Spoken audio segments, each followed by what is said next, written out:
we'll be understanding the policy on CNG-powered vehicles for public transportation in Nigeria. Since the assumption of office of President Bola Ahmed Tinubu, he has made it known that he'll be looking for cheaper means of having public transportation. This is as a direct bearing from the hike in pump price of petroleum products, of course, talking about the removal of subsidy. And ever since then, we've had the presidential CNG initiative. That's talking about, compressed natural gas. And I've got somebody from that particular office who will be talking to us this morning. Mrs. Ogonna Oyemelukwe is Southwest Regional CNG Expansion Coordinator for the Presidential CNG Initiative, and she's right here in the studios. Madam, nice to have you in the building. Good morning. Good morning. And how are you doing? I'm very well, thank you. Your first time of being in the studios here? No. Not? Your second time? Third. Third time? Yes. Wow, that's good.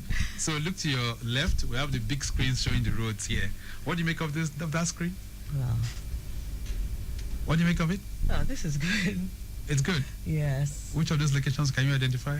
Let me see. Let's test your knowledge of the roads.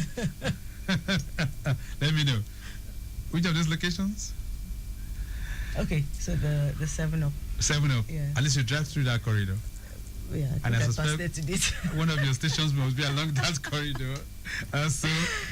Okay, that's good. We will not give you so much of a test, but you're welcome to the studios this morning. Thank you very much. All right, in the studios as well, I have Babafemi Oluwaseun, who is someone who I was talked to as a CNG educator.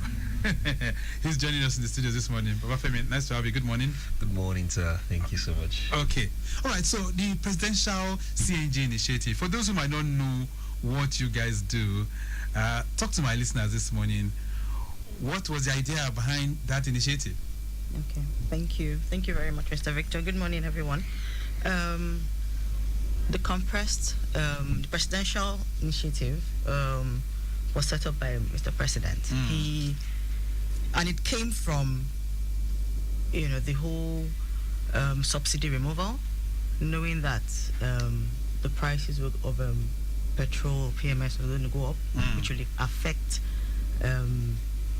commuters because they'll be paying more, right? To move around from different, from point to point. And so we decided we do have CNG in the country. We have CNG; it's free. We're not importing it or having to pay for it. So why not utilize what we have in house, right? All right. And so that initiative came about. And Mr. President, I can tell you, is really passionate about it. So it's a local solution? It's a local solution. For a Nigerian problem? For a Nigerian problem. Thank you. Very aptly put. Okay. Yes. So how's it been ever since this was set up? Well, truth is, the reception has been much more positive than negative. You mean it? Yes. Now, it is still a work in progress. It is still relatively new, and we know that as human beings, we all abhor change. We were very skeptical. This change, what exactly is there? Like an underlining thing behind? Is there something else that is, So we would resist change. But the truth is, you have other people who will come up and say, "Listen, I've read about it, I've heard about it, I've even experienced it, maybe second-hand experience in the sense of, they have a friend or a close family member who has had their vehicles converted, to CNG and are now running on CNG and see that they are paying less to power the vehicles. So yes, you now have more people trying to, get on board and have their vehicles converted. So far so good from the Presidential CNG Initiative. What have you guys been able to put on ground, to kickstart this policy from the government? Okay.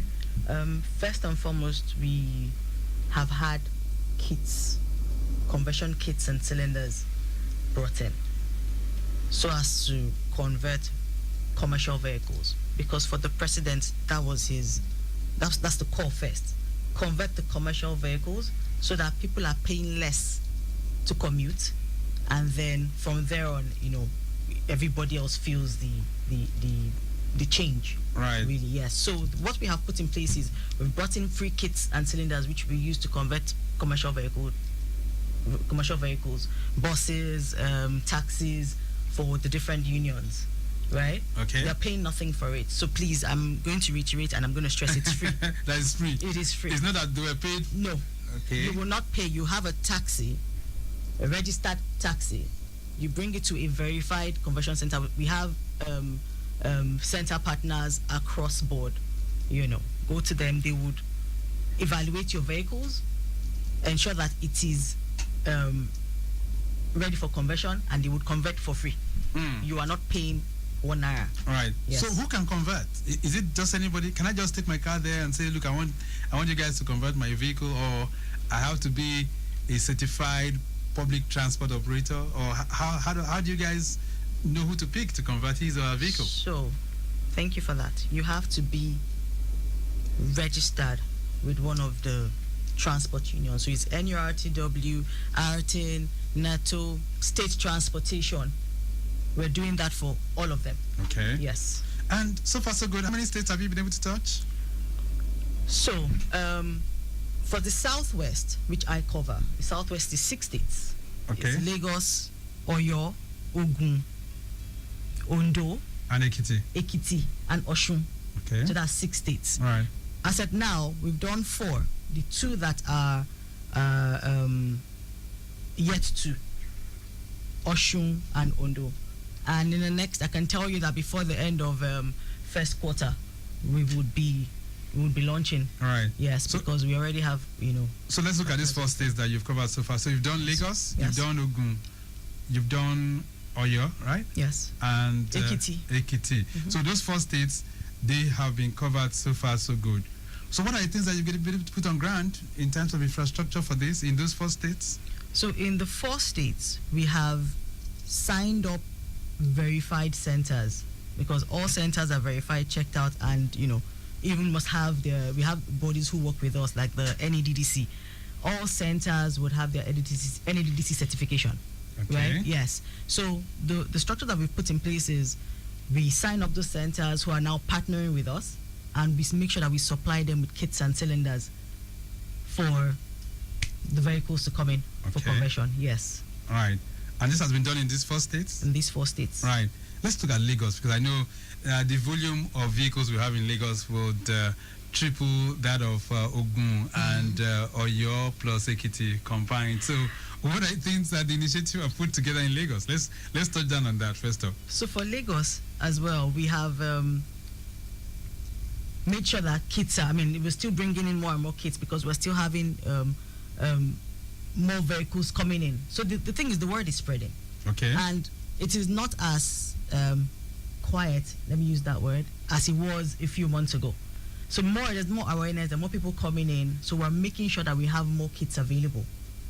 To make sure so that no center is lacking. That's what we're doing. All right. We keep pushing, and then there's awareness. We keep going out to speak with them, because you find out that maybe in this area, these guys know.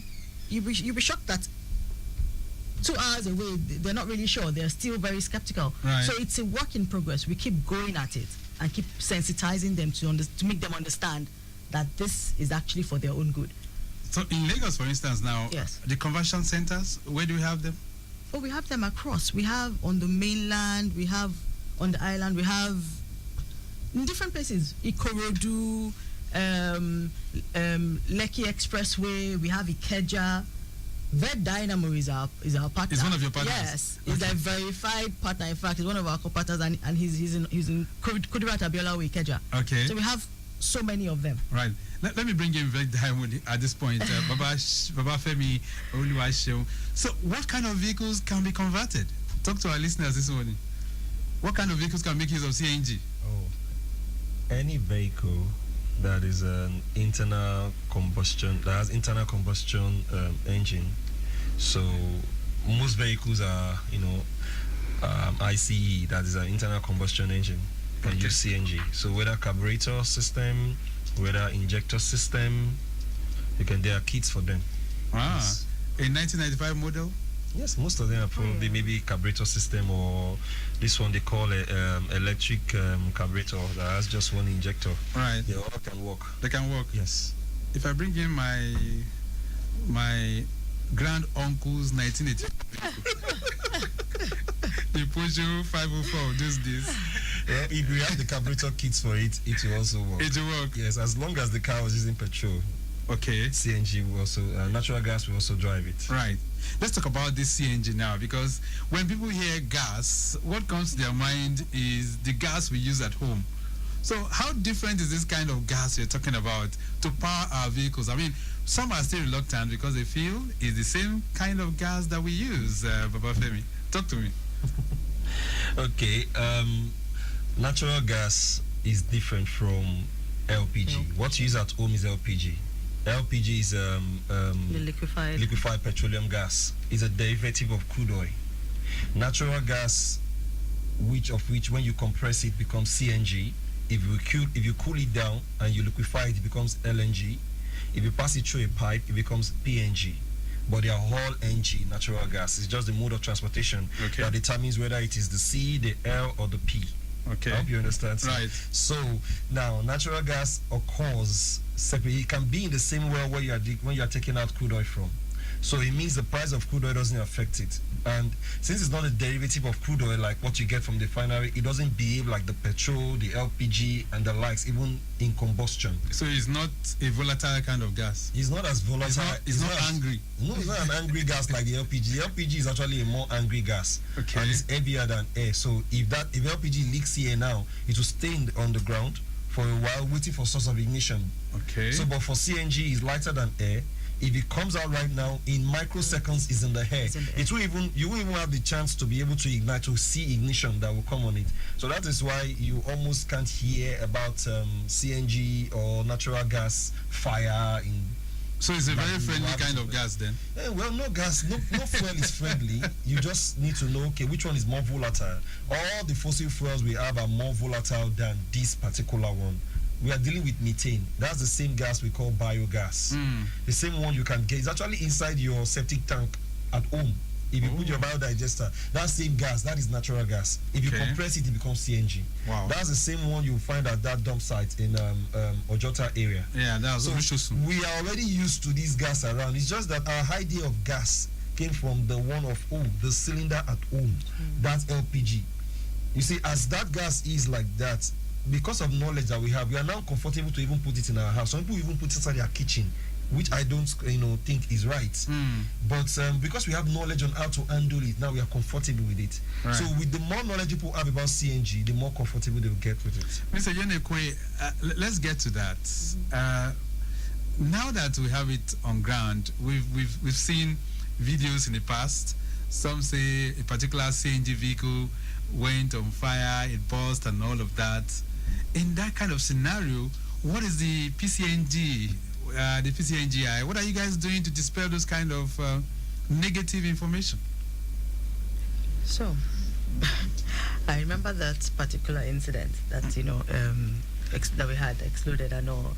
I was just discussing with Mr. Oluwaseun when I was reminding him about it, and I said, "You realize that it wasn't even a CNG tank that was used." Right. Yes. What happened in that particular scenario was that some people in Benin decided to fabricate an LPG gas, which is the LPG that you use at home, the cylinder for your cooking gas. Yes. They decided to fabricate it, cut it open, and then welded it back to try and create a seamless cylinder like a CNG one, and they went and tried to fill it with CNG, and that's when it exploded. Okay. Yes. So we try to, when we hear even before any of these things happen, we try to, as a body, we try to sensitize people on safety. Please do not go and use, fabricated stuff in trying to cut corners. That's where you find the dangers. If you're trying to convert your vehicles, please go to verified centers. Right. They are verified for a reason. We don't just sign up anybody. We go there and there are checks that are done. There are technical checks that are done on the premises and facility, and then we also have to verify that the CNG personnel there have actually gone through training. So you can say these cylinders are pretty safe. The cylinders are pretty safe. Okay. The cylinders are pretty safe. Right. Baba Femi, talk to my listeners this morning. When you say the cylinders are safe, talk to our listeners. How safe, especially when you're doing the conversion? And some have said the roads are not very, very friendly. So the process of you going back and forth, bagagbogo, you know, one thing or the other might shift, and then that could lead to leaks and all of that. So talk to our listeners. How safe are these cylinders? Okay. First, the cylinders are designed to for CNG to hold the pressure that they are meant to hold. So it's a pressure vessel designed at the test pressure is 300 bars. But of course, the working pressure in this country is 200 bars. In fact, most stations don't even give you up to 200 bars because most times what you get is 180, 190. So you are within safe zone, number one. Now, these cylinders are fastened to the chassis of the vehicle. In fact, no matter how dangerous the road is, as long as the petrol tank that is installed on your vehicle has not fallen off, this one will not fall off. As long as your engine that is bolted to the chassis of your car has not fallen off, this one will not fall off because it's also bolted to the chassis. All right. So, Yes. of what advantages is the CNG over the PMS? Femi, go ahead. Well, we would tell you that number one, we look at the cost saving, which is what affects most Nigerians. I mean, we are looking at the cost. You save, actually, by experience, is over 80%. Over 80%, yes. Over 80% of what you are spending on petrol currently. I mean, then again, your servicing would reduce. Those that said, oh, CNG will damage your engine, I mean, they don't have any technical reasons, I mean, to even present. You are dealing with a fuel that has lesser carbon. What damages the engine is sludge. One of the major things that kill or reduce the lifespan of an engine is sludge. Sludge is buildup of carbon. Right. Now you have more of it in the fuel that you are using originally. Now you are not having a fuel that has very, lesser carbon. Is methane. Methane is just one C in the carbon carbon content. I mean, So if you look at the formula. it's very, very effective. That's what you're saying. Yeah, Madam, is your vehicle powered by CNG? The vehicle is powered by CNG. You mean it? Yes, it is. All right. There's a reaction here. This one says, good morning. My name is Chegun. I believe many people are skeptical about the CNG because the government have failed to lead by example. How many government agencies, ministries, and state officials are driving CNG-powered vehicles? If Nigerians see their leaders driving them, I'm sure there will be a massive adoption of the CNG. All right, Shegun, thank you so much for sending that to us. So, Madam, what's your response to that? Okay, so thank you, Shegun. The thing is, it would be good for one to know stuff before making accusations. Okay. We are actually even converting for a couple of government agencies. Do you understand? And everybody's going to come on board. Like I said, this initiative just started. It's work in progress. We're doing it bit by bit. We're converting for different agencies. I don't want to name names, but hey, trust me when I say we're doing. We even as staff, when we first of all took out the first batch we had to get ours because we realized, listen, we need to lead by example. People are going to be asking me questions. Oh, is your vehicle powered by CNG? Yes, it is, because I have been in our bus coming from, I don't know if Mr. Shem, I don't even know if I told you this. Okay. We went from Abuja because we were going to launch in Kogi and Ikiti. Right. So that was in October when we were going to do that run. And we left Abuja in our, CNG powered buses and ran on CNG all the way and then filled in Obajana. We refilled it with CNG and moved all the way. And it was even while in motion at some point, I think on our way to Ikiti, that we ran out of CNG. Okay. Now the good thing about it is when you're converting is your vehicle nothing is taken out. So your vehicle becomes hybrid. You still have your field. Yes. So you can switch. You can switch whenever you want to. Right. Yes. All right, then 08099120777. If you have any questions related to this issue of CNG this morning, feel free. That's why we brought in the Southwest director who can, shed some knowledge. And she's been able to reveal what they have been doing so far, so good. But if you have any questions, feel free. 08099120777 and 09153877127. Of course, Madam is here to respond and, of course, be able to take any of your concerns along as well. This one says, how does the government ensure that only high-quality CNG conversion kits are used across the country. Funke is sending that one in from Magodo. Madam? Yes. High quality kits. Thank you, Funke. So, before any of these things are done or brought in, we have to carry SON along. Okay, That's the the Standards standards. Organization of Nigeria, yes. They have to inspect and give the pass mark. So we Okay. don't just bring in junk. I mean, there are some that have been proposed which have been rejected. Do you understand? So that's so, and because, like I said, this is really, really close to the president's heart. He's very, very passionate about it. We cannot afford to mess it up. Okay, so Standards Organization, that's Is- one of your partners? Yes, one of our core partners. All right, this one says, amazing morning. Please, it says, please, Ma, is there any kind of training that drivers and transport operators receive to handle CNG-powered vehicles safely? This is Sumi Sola. Yeah, Sumi Sola, thank you so much for that one. Okay. Immediately we are done with the conversion, we would take them through on the safety before we even hand over the vehicles to them. That is what PCNG actually told us. Right. Then we would. They don't need to know any technical stuff because they are not mechanics. You see, so and they are not the ones fixing their vehicle. All they need to do is to know how to operate it and what is safe and what is not safe. Then, if a mechanic needs to work on your vehicle, this is where to lock the gas. This is where to turn it on. Those are the major things, because the only thing the driver interacts with in a CNG vehicle is just the button that switches between petrol and CNG. Right. Then also, there's anything you want to do, anything, you can lock the gas from here and open it.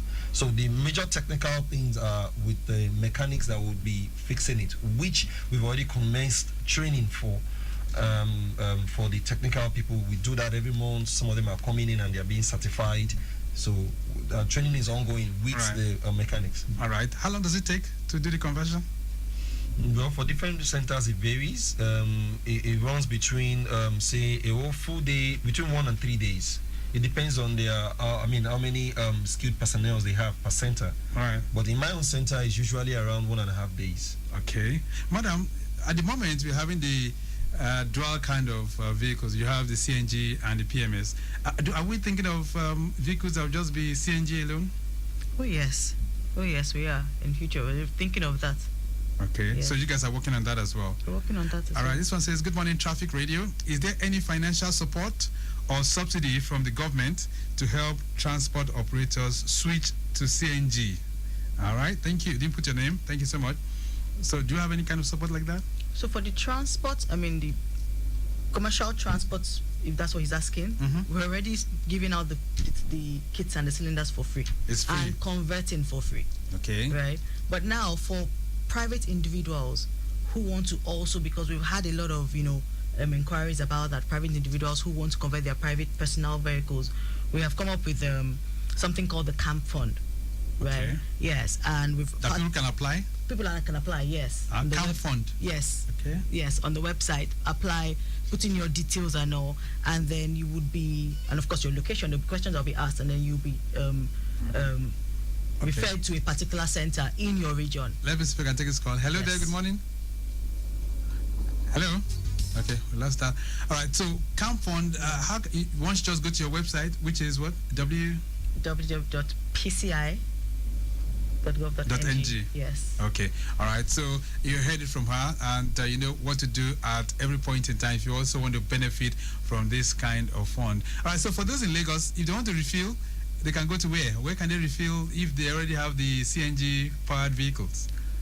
So we have different fulfilling stations centered around. Maybe they're in different places. We're still trying to open up some more, because the aim is that the same way that you see regular fuel stations around, in maybe almost every 2 streets or highways, that's the same way that would have, CNG refilling centers around as well. Okay, so yes. You have them in most of the locations. At least I was speaking with my colleague this morning, and everybody seemed to spot the one at Mobile here. Yes, yes. Maybe that's the first we had in the state as well. All right, let's begin to round this off right now. So, and by the end of this year, what's the vision? What's the target that the PCNGI, what are you guys looking at in terms of getting most of these public transportation buses to be CNG empowered? The numbers are what you call it, our target is high. and we're looking at even surpassing, hopefully. Okay. The year has just begun, and we're pushing strong. All right. Yeah. Okay, then that would be pretty good. So, your parting thoughts to our listeners this morning, madam? What's your message? So the message is cleaner energy is the way, really, and the savings and the benefits of powering your vehicles by CNG are too numerous to even begin to. In terms of monetary terms, let me put it that way, because Mr. Oluwaseun said over 80%, right? Let me even explain that a bit further. Right. So that would be my actual parting thought. Okay. Now imagine that you have a Corolla, and to fill up your tank, from empty, take your tank from empty to full, say costs you about 50,000. Let me just cap it at that. Sometimes it's more. If you want to fill up your CNG tank, it would cost you about 5,000. So let's to do fill the your math. CNG tank. Yes. 5,000. 5,000 naira. As compared to 50,000 Yes. PMS Yes. tank. Yes. Wow. Yes. So let's just do the math. I'll leave it there. that is huge. Because when you say 80%, people let us use the money. Yeah, let's put the monetary terms. Let's put the monetary terms. Wow. Yes. Okay. So that's it. All right, I'm coming for conversion of my vehicle very, very soon. Please. Please. All right, Shehu, what's your parting thought this morning? Oh, well, I would just say, okay, just convert your vehicle. There is nothing to be afraid of. Right. And if you feel you're afraid of anything, go get more knowledge. Okay, then. You'll be more comfortable. We'll leave it at that for now. It's nice having both of you in the studios. Thank you so much for being here. Thank you, Mr. Victor. And we've been trying to understand the policy on CNG-powered vehicles for public transportation. And I can tell you, Mrs. Ogonna Oyemelukwe has taken us to the classroom. She's the Southwest Regional Coordinator for the Presidential CNG Initiative. And Baba Femi Oluwaseun of Ved Diamond also in the building as well. We have to go. Mike James has produced the program as usual. I say a big thank you to Afe John and Okwemi Shodunke, both of them of our social media unit. Our executive producer is Tayo Akonle. My name is Victor Oteri. Have a great day. Bye.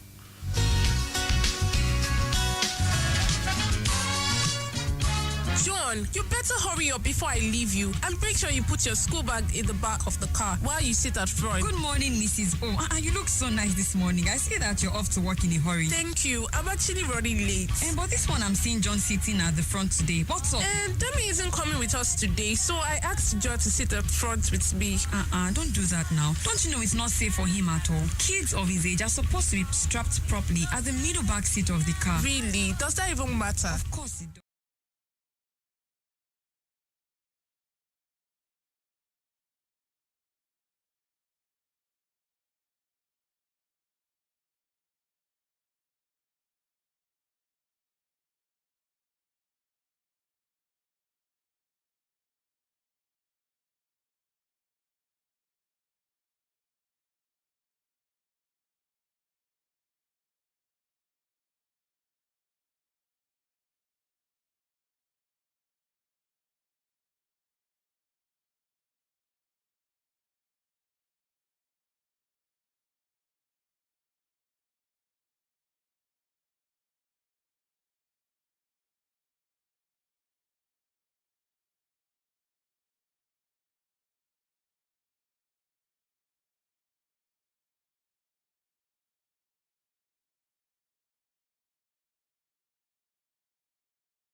Lagos State seeks collaboration with federal government to bolster nation's industries. Federal government to clarify data hosting for digital sovereignty. On the foreign scene, Israeli Prime Minister vows to complete attack against Iran with support from US President Donald Trump. And in sport, Spanish giant Atletico Madrid declares interest in Super Eagles star Wilfred Ndidi. Now the details. I am Dele Agadumo. Lagos State Governor Babajide Sanwo-Olu has stressed the need for collaborative efforts between state and federal government to bolster the nation's industries. Speaking through the Deputy Governor Obafemi Hamzat while receiving the Minister of State for Industry John Eno on a courtesy call at the Deputy Governor's official residence, Osborne Road, Ikoyi, Lagos, the Governor noted that the partnership will drive economic growth and prosperity owing to the critical role industries play in shaping a nation's economy. Sanwo-Olu noted that by working together, governments can create an environment conducive to industrial development, ultimately benefiting the nation as a whole. He stated that the government needs to make a new approach in interfacing with the business industry, citing the example of companies that left because they felt the government does not positively influence the industry.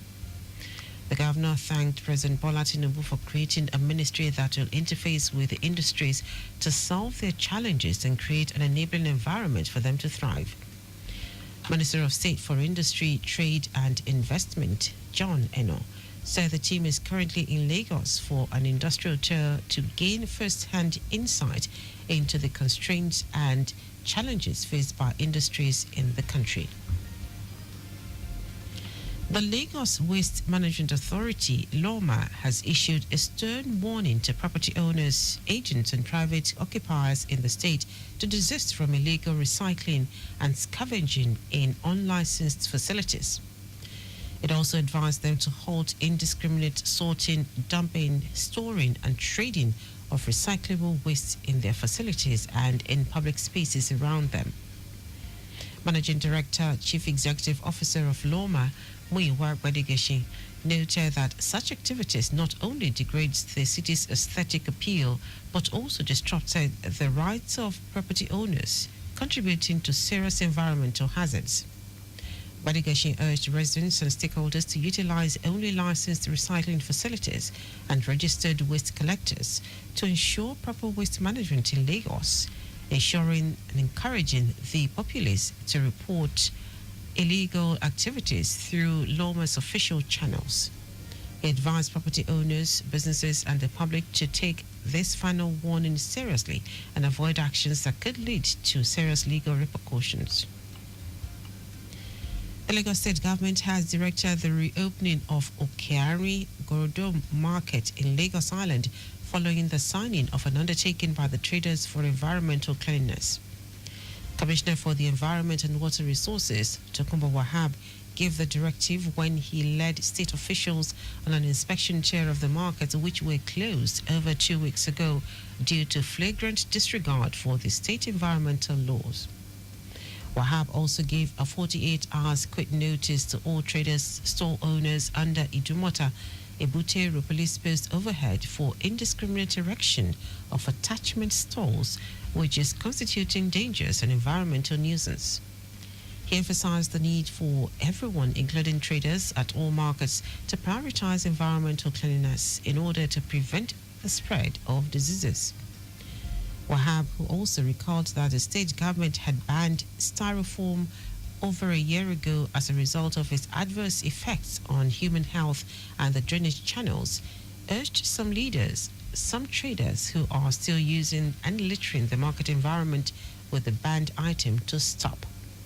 He emphasized that global warming and climate change is real. As such, everyone must become responsible in order to push back the climate challenges and effects as much as possible. Down to the rest of the stories, the federal government has commenced moves for data classification and hosting of certain categories of data within the country. The government said this would enable the country attain digital sovereignty and become a leading digital hub in Africa. Director General of the National Information Technology Development Agency, NITDA, Kashifu Abdullahi, who stated this as a panelist at the Africa Hyperscalers Digital Infrastructure Outlook 2025, said Nigeria would commit more resources towards attaining the goal. Abdullahi said the agency would drive the innovative ecosystem that balances regulation with industry growth by investing in cloud infrastructure, data classification, and artificial intelligence (AI) applications to solidify the nation's position in the digital global community. The Joint Admissions and Matriculation Board, JAM, has warned candidates sitting for the 2025 Unified Tertiary Matriculation Examination, UTME, against desperately selecting examination towns. The board's spokesperson, Fabian Benjamin, gave the warning in a statement in Abuja. Benjamin said JAM does not select towns for candidates taking the UTME or the optional mock examination. He said the clarification was necessary as 90% of the available spaces for the optional mock exercise across the country had been filled, leaving only few states with available slots. Benjamin stressed that while candidates have the right to choose their preferred examination towns, they must consider the implications of their choices. According to him, some candidates may select towns that are quite distant, potentially outside their home states, and the board should not be held responsible for such decisions. Now to foreign news. Israel's Prime Minister Benjamin Netanyahu has vowed to finish the job against Iran with the support of US President Donald Trump. Netanyahu was speaking alongside US Secretary of State Marco Rubio, who is visiting Israel in his first official trip to the region since assuming the role. U.S. intelligence agencies recently warned both the Biden and Trump administrations that Israel will likely attempt to strike facilities key to Iran's nuclear program this year. Israel's willingness to use military force runs counter to President Donald Trump's current desire for a peace deal with Tehran, and the recent U.S. intelligence cautions that major strikes on Iranian nuclear sites could increase the risk of a wider war breaking out in the Middle East. Overall, Israel is also still pursuing the broader goal of causing regime change in Iran. The Israeli leader said he has a common strategy with Trump on Gaza and its future, vowing to open the gates of hell if all hostages are not released. Netanyahu said on Sunday he knew about the plan before the U.S. president announced it. Now, sport. Atletico Madrid remains interested in signing Leicester City Nigerian midfield star Wilfred Ndidi. Ndidi was close to leaving Leicester in the January transfer window, but the club decided to give the player in order to fight for their survival in the league this season. Atletico are still interested in signing the 28-year-old midfielder at the end of the season. Although Ndidi's playing time has been limited this season, the club sees him as valuable for the depth he provides to the squad. Ndidi is starting to get more minutes for Rod van Nistelrooy's side after overcoming a hamstring injury earlier in the season. Along with Atletico Madrid, AS Monaco and and Real Betis are expected to return for the midfielder in the summer transfer window on a loan deal. And that is our news at 10. Just before we go, your vehicle is not a strong room. Please keep your valuables off the view of miscreants. You can follow us and like all our various social media platforms. X at Traffic Radio 961, Facebook Lagos Traffic Radio 96.1 FM, Instagram Lagos Traffic Radio 961. Subscribe and watch our news and programs live on YouTube at Traffic Radio 961. You can also visit our website www.trafficradio961.ng. Did you know that under the Sanwo-Olu administration, Over 1,932 companies indicated interest to take on graduate interns after the training program designed to expose them in hands-on work experience. Get more details on the Lagos State Government website. To end the news, here are the highlights of the major stories. Lagos State Governor Babajide Sanwo-Olu has stressed the need for a collaborative effort between state and federal government to bolster the nation's industries. The federal government has commenced moves for data classification and hosting of certain categories of data within the country. We also told you that Israel's Prime Minister Benjamin Netanyahu has vowed to finish the job against Iran with the support of US President Donald Trump. And in sport, Atletico Madrid remains interested in signing Leicester City Nigerian midfield star Wilfred Ndidi. For contact with the newsroom, send a message to info@trafficradio961.ng. That is the news broadcast compiled by Kayode Mafolashere. I am Dele Agadumo. Good morning. Thank you for listening.